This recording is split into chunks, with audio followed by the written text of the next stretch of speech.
నాగిరెడ్డి గారు బతికున్నప్పుడు 1953లో 70 సంవత్సరాల క్రితం మద్రాసు నుంచి ఆంధ్ర బయట రావడం జరిగింది. అప్పుడు తరిమల నాగిరెడ్డి గారు గట్టిగా చెప్పారు, రాజధానిని తప్పనిసరిగా రాయలసీమలోనే పెట్టండి, రాజధానిని తిరుపతి పట్టణంలో పెట్టమని చెప్పడం జరిగింది. దానికి ఆయన ఎన్జి రంగా గారు కూడా సపోర్ట్ చేశారు. కానీ ఈ జిల్లాలో పుట్టినటువంటి సంజీవరెడ్డి గారు మరి ప్రకాశం పంతులు, ఒంగోలు నుంచి ప్రకాశం పంతులు కాదు, తిరుపతి వద్దు, మరి కర్నూలు ముద్దని చెప్పి తీసుకెళ్ళారు. మరి అప్పుడు జవహర్లాల్ నెహ్రూ గారు చెప్పారు, కర్నూలుకి రాజధాని పోని సంజీవరెడ్డి కోరుకున్నట్టుగా కనీసం నేను ఒక మంచి యూనివర్సిటీని ఇస్తాను, అదే వెంకటేశ్వర యూనివర్సిటీ. మరి ఆ రాజధాని తిరుపతి పోయి కర్నూలుకి వెళ్ళింది, మరి మద్రాసు నుంచి కర్నూలుకి వెళ్ళింది, కర్నూలు నుంచి హైదరాబాదు పోయింది, హైదరాబాదు నుంచి తుళ్ళూరుకు వచ్చింది, తుళ్ళూరు నుంచి మళ్ళా విశాఖపట్నం అన్నారు, తర్వాత కర్నూలు అన్నారు. మొత్తానికి అమరావతి అని ఆయన పేరు పెట్టాడు. తెలివిగా అసెంబ్లీలో అది బిల్లు పాస్ చేసుకున్నాడు, పార్లమెంట్లో బిల్లు పాస్ చేసుకున్నాడు, రాష్ట్రపతి కూడా సంతకం పెట్టి ఉంటుంది అనుకుంటాను. ఎన్నో చట్టాలు వస్తున్నాయి పార్లమెంట్లో, విద్యా హక్కు వచ్చింది చట్టం. మరి ఎక్కడుంది హక్కు? చట్టాలు చేస్తుంటారు, చట్టాలు చేసినంత మాత్రాన్ని నిన్న ఎక్కడో అన్నాడు గౌరవ ముఖ్యమంత్రి మా తిరుపతి ఆయన, 1000 మంది అడ్డం వచ్చినా అమరావతి రాజధాని. అది మీ సొంత ఇల్లు కాదు అమరావతిలో కట్టుకునేదానికి, ఇది ప్రజలు ఆమోదం పలకాలి.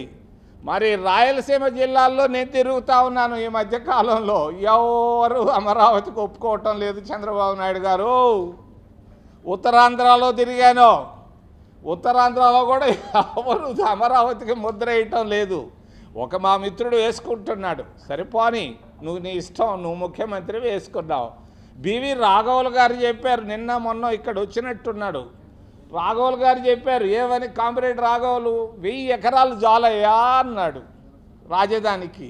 ఈయన 1,00,000 ఎకరాల్లో కడుతున్నాడు దీన్ని, 1,00,000 ఎకరాలు, 2 లక్షల రూపాయలు, 2 లక్షల కోట్లు ఖర్చు పెడుతున్నాడు. ఇది ధర్మమా చంద్రబాబు నాయుడు గారు? అనంతపూర్లో అనంతంగా పూరుంది.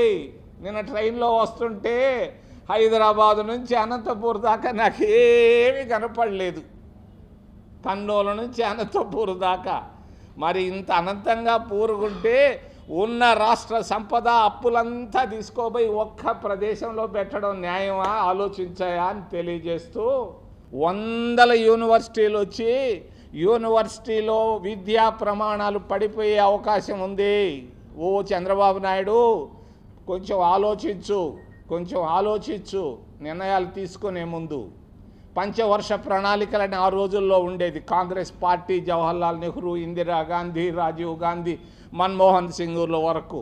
ఈరోజు పంచవర్ష ప్రణాళికలు ఆంధ్రదేశంలో లేవు, తీసిపారేశారు భారతీయ జనతా పార్టీ. నరేంద్ర మోడీ, జగన్మోహన్ రెడ్డి, చంద్రబాబు నాయుడులు మన ముందున్న నాయకులు. నరేంద్ర మోడీని గురించి మీ అందరికీ తెలియకపోవచ్చు, నేను చెప్తున్నాను మీకు చాలా స్పష్టంగా. చాలా నిరుపేద కుటుంబంలో నుంచి వచ్చాడు మరి నరేంద్ర మోడీ, చాలా నిరుపేద కుటుంబం. నేను కూడా నిరుపేద కుటుంబంలో నుంచి వచ్చాను, నాకంటే నిరుపేద కుటుంబంలో నుంచి వచ్చాడు నరేంద్ర మోడీ. మరి పేదవాళ్ళకి ఏమన్నా చేస్తున్నాడా నేను అడుగుతున్నాను. మాట్లాడితే పెద్ద పెద్ద టాటాలు, బిర్లాలు వాళ్ళకి ఇళ్ళకి చేస్తున్నాడే కానీ పేదవాడికి ఈరోజు దాకా ఒక చిన్న పని చేసినట్టుగా నాకు ఇప్పటిదాకా కనిపించలేదు. మా చంద్రబాబు నాయుడు కూడా చాలా నిరుపేద కుటుంబంలో నుంచి వచ్చాడు. మరి ఆయన నిరుపేదల గురించి ఆలోచించటం లేదు. 30 సంవత్సరాలుగా కుప్పానికి ఆయన ఎమ్మెల్యేగా ఉన్నాడు. ఒక్క చిన్న పని కూడా నేను 30 సార్లు పైనే పోయాను, ఏం చేశాడు మా బాబు చూద్దామని. ఏమీ చేయలేకపోయాడు 30 సంవత్సరాల్లో.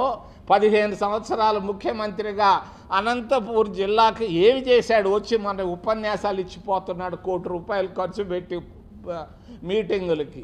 ఆయన చేసేది ఖర్చులు తప్ప ఏమీ లేదు. జగన్మోహన్ రెడ్డి కుటుంబం 11 సంవత్సరాలు ముఖ్యమంత్రిగా ఉండింది. అనంతపూర్ జిల్లాకు కానీ రాయలసీమ జిల్లాలకి వైఎస్ కుటుంబం కూడా చేసింది ఏమీ లేదని తెలియ